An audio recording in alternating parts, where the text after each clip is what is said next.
एक बार एक गांव में एक साधु रहता था। सारा दिन राम राम जपता रहता है और ढोलकी बजाकर कीर्तन करता रहता।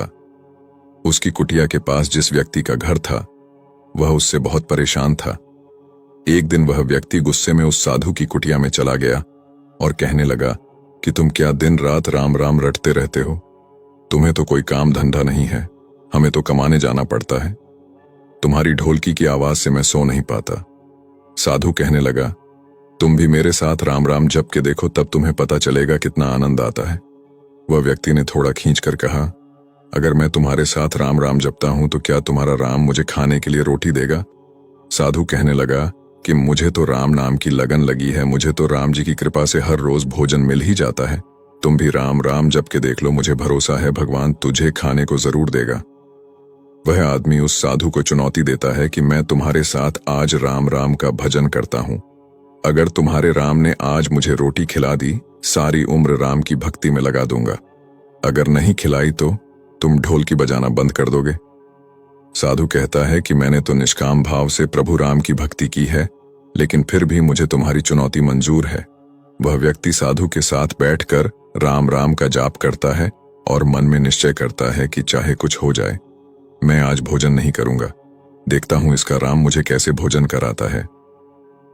राम का भजन करने के बाद वह सोचता है कि अगर अब मैं घर जाता हूं तो मेरी माँ और बीवी मुझे खाने को कहेंगे और मुझे रोटी खानी पड़ सकती है। लेकिन मुझे साधु को चुनौती में हराना है, इसीलिए वह घर जाने की बजाय गांव के पास के जंगल में चला जाता है। जंगल में एक पेड़ पर चढ़कर बैठ जाता है।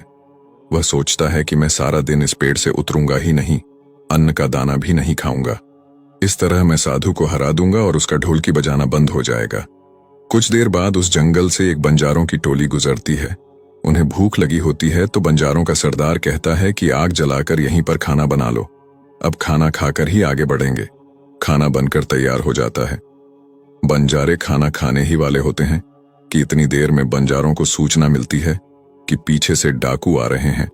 तो बंजारों का सरदार कहता है कि हमें यहां से चले जाना चाहिए, डाकू हमारा सब कुछ लूट सकते हैं। वे बंजारे खाना वहीं पर छोड़कर चले जाते हैं। वह आदमी पेड़ पर चढ़ा सब कुछ देख रहा था। कुछ समय बाद डाकू वहां पहुंच जाते हैं। भोजन को देखकर डाकू कहते हैं कि खुशबू तो बहुत अच्छी आ रही है, लेकिन ये भोजन किसने फिर बनाया? बनाने के बाद खाया क्यों नहीं?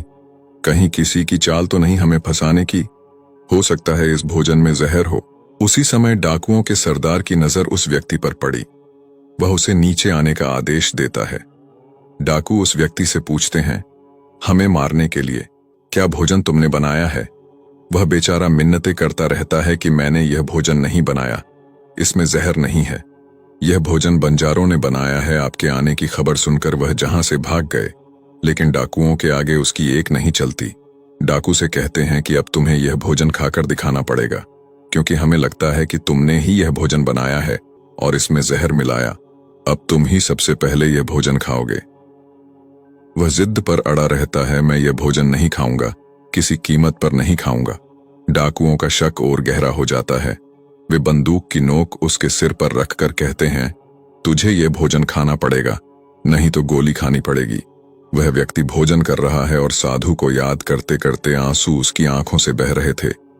उसने कहा था कि मेरा निश्चय है कि राम नाम जप लेगा तो राम तुझे भोजन भी देंगे। उसके भोजन करने के बाद डाकुओं ने उसे छोड़ दिया।